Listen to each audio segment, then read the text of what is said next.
Hey everyone, welcome back. Today there's gigantic news from the Tesla world, and Elon Musk announced that xAI, the maker of Grok AI, will join SpaceX to accelerate the mission of humanity's future. SpaceX wants to make it multi-planetary for humans to, I guess, live and be part of, like Mars, the moon, and then Mars. And today we want to talk about this really big news that came out of this world. It became $1.25 trillion private company, the biggest I think in Earth that I know of, unless you guys might know something bigger. But in terms of this merger, it seems like very large, one of the largest ones, top 10 for sure. Um, SpaceX has acquired xAI to fund the most ambitious vertical integrated innovation engine on and off Earth with AI, rockets, space-based internet, direct mobile device connections, the world's foremost real-time information free speech platform. This marks not the next chapter, but the next book in SpaceX and xAI mission, scaling to make a sentient sun, to understand the universe and extend light of consciousness through the stars.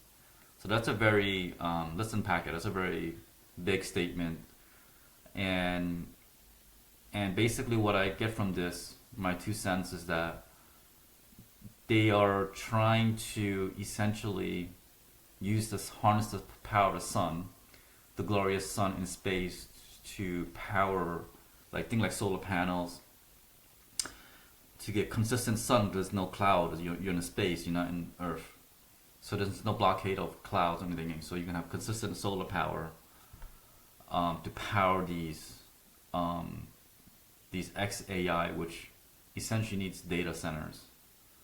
And currently, the AI depend largely on terrestrial data centers, requires immense amount of power and cooling, so need water and electricity. Global demand AI can simply be met with terrestrial solutions, even in the near term, without imposing hardship on the community and the environment. So basically, think of like Project Stargate, OpenAI opening in here in Abilene, Texas, which is 3 hours west of Dallas, and essentially they have to use a lot of resources naturally. So you have water, you have electricity, and some residents don't like that. They say, not my backyard. So there's a lot of friction and using a lot of constraint and resources that a lot of people don't like in their community. They don't want a big data center to power AI. So what their solution is, in the long term, space AI is obviously the only way to scale. Okay, I think they're saying that to harness even a million of the sun's energy will require over 1 million times more energy than our civilization currently uses. So to harness 1 million of the sun's energy would require over 1 million times more energy than we use. The only logical solution, therefore, is to transport these resource-intensive efforts to a location where vast power in space. I mean, space is called space for a reason. So what he's trying to say is he want to put it in a mothership, rocket ship like this, and bring out these satellites and AI and all these things like that goes inherently into the system, and put it in space so it can harness the sun consistently, and you don't need no water to cool it down because it's just space. There's no limitations. Directly harnessing the sun's constant power with little operational maintenance costs, which saves a lot of money. These satellites will transform our ability to scale compute. It's always sunny in space. Launching a concept of 1 million satellites operate orbital data centers is the first step toward becoming Kardashian level to civilization. Okay, so what does that mean? Let's just look it up real quick. I heard it before, but I don't know what that means. So let's see. Let's look up in ChatGPT and see. What is this? So let's enlighten ourselves here.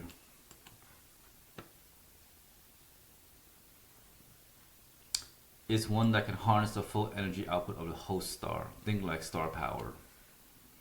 Okay. So a planet or a planet that can harness the power of energy out of a host star. Oh, interesting. So that's what that means. Harness the sun power while supporting AI-driven applications for billion people. Multi-planetary future.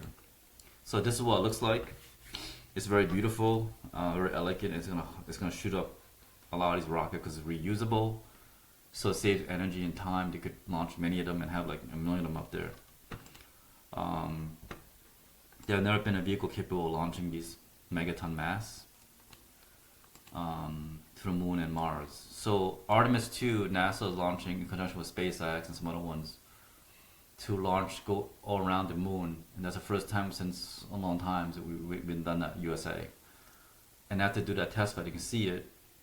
Then Artemis 3 is going to land on the moon and try to build a permanent base, Artemis. So that's what they're doing in conjunction with SpaceX.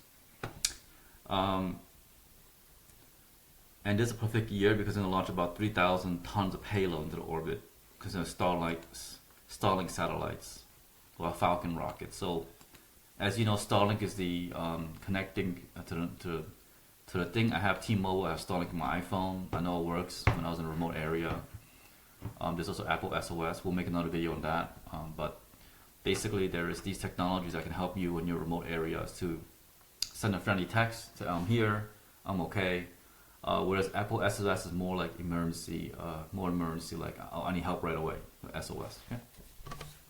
So with with the advent of more Starlink, the whole planet and I guess later on Moon and Mars, technically put all over the place, should be covered by internet, so as to live on and colonize. The requirement of these launch thousands become a forcing function of the Falcon program. So that's their mission. Starship will begin delivering much more powerful V3, next version's satellites, more capable than V2. Direct-to-sat, which deliver full cellular coverage anywhere on Earth. So full cellular coverage. Think that you're in North Pole, you're in Antarctica, you're in like remote areas like Grand Canyon, the deserts, you're in Alaska somewhere. That's where it'll cover, and that definitely is needed because there's cases in the past that people died from the old GPS led astray and they went into an abandoned road, and the person died. So it's very sad because there's no communication. When the satellites act as a forcing function, it's supposed to improve launch rate. The sheer number of satellites will be okay. So they're gonna launch a lot. They're gonna launch every hour, which is crazy. 200 tons of flight. Because it's reusable, they can do it a lot. And they use a big chopstick to hold it. When it comes down in the video, there's a big chopstick that holds it together. And I can show you a little picture of that later. But there's 1 million tons of power. It will generate computing at the lowest cost, which is pretty interesting. I never thought of putting in space. That's pretty innovative. That's good for Elon and his team thinking about that.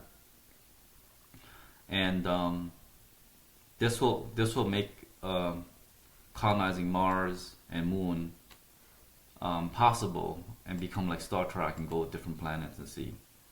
So Ad Astra, Elon. So, and I'll show you a picture of this SpaceX so here, okay, I'll show you Project Stargate, OpenAI if you didn't know, it's in Texas. And I'll show you a picture of the chopstick. Okay, so this is the picture of Stargate right here. Let me see if I can see it. Images. So this is kind of like Stargate here. They're building all these massive data centers in West Texas. Would have a lot of land, but they use a lot of like water cooling and energy. And I'll show you SpaceX, where it has the chopsticks, the giant chopsticks that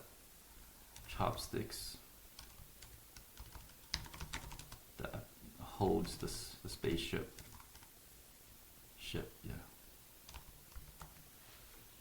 Okay, those are the giant chopsticks right there. So when it comes back to Earth, it's a reusable rocket. It comes back into, and this little giant chopstick will like, I guess it'll come back here and it'll just grab it or something. See, it just grabs it. It just grabs hold of it and that's it. And that's near Boca Chica, Starbase in Texas. Very far from Dallas. It's like 8-9 hours drive easily. Very far. Near St. Padre Island. But you can see it if you drive on the highway. One day you want to go see, you can go see it. That's what Elon said. You can just drive by. You can see the whole rocket. Public viewing, just drive by the highway, you see it. So that's pretty cool. I think you don't need no admission. There's no ticket. You go in. There's no reservation. You just drive by and you can see it. So you can see it in a space launch too. So so that's pretty cool. So that's the great catch. You see. So yeah. So back to this. Back to this whole mission of SpaceX. I think it's pretty amazing that SpaceX is doing this. I think it will help save lives because you're gonna have global coverage around the world. It could be anywhere. So think of you traveling, hiking in some remote areas, looking at beautiful sceneries, taking pictures, and then you should be able to text anyone. If you're in trouble, you can use that as well.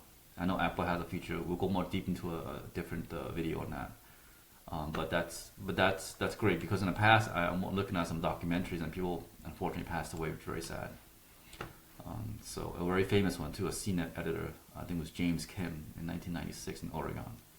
Not sure if you remember that back then or when you were around, but that was a pretty sad story. Okay, so now what we have is, I want to show you about what the giant leap is in SpaceX and xAI. It became the largest private company that merged, okay, and actually Tesla invested $2 billion recently, so Tesla has a stake inside SpaceX and xAI, so now it's one entity, so SpaceX. So they're all interrelated together. So that's his kind of convergence ideology, becoming one singularity, Neuralink, and that's what he's doing. And I just want to share that with you, that my insights, that I think he's advancing the humanity to multi-planetary disciplines. So if you look at xAI sort of statement, you see it says making life multi-planetary, where humanity can explore outside stars and fundamentally be more excited or not. So he's afraid that essentially Earth might get polluted, might go downhill, and we need an alternative planet to live in and colonize and make it like Earth. And that's why he's trying to create this mother spaceship like a Star Trek to go check different planets, launch a lot of AI data and grok AI, colonize Moon first, build a base, and that'll connect to satellites and data that you need for scientific reasons and everything, and then I don't know, maybe in terraform it and later on go to Mars, which is the next planet, and eventually I think Optimus could be also maybe the first machine or AI machine powered by Tesla and Grok or something. Something I think has Tesla eyes, what I heard. Vision, like based on full self driving, but I assume it can talk like Grok intelligence, because Grok isn't in Tesla as well too. So what happens is they want to. It might even be the first one on the planet just to do things and test things scientifically and grab things, and so be safe from humans. That later humans come in. That's what I foresee, and let's see if it comes true or not. But I think it's safe with the Optimus out there versus a human being first, and just make sure everything's okay. And then once it's okay, then we have step forward with a human being. So yeah, we want to beat China in this race. So I think we want to get there. I think by 2028. Into 2030 is China's sort of mission. Okay, and that's it for this today. That's a wrap for it. Thank you. Have a good day.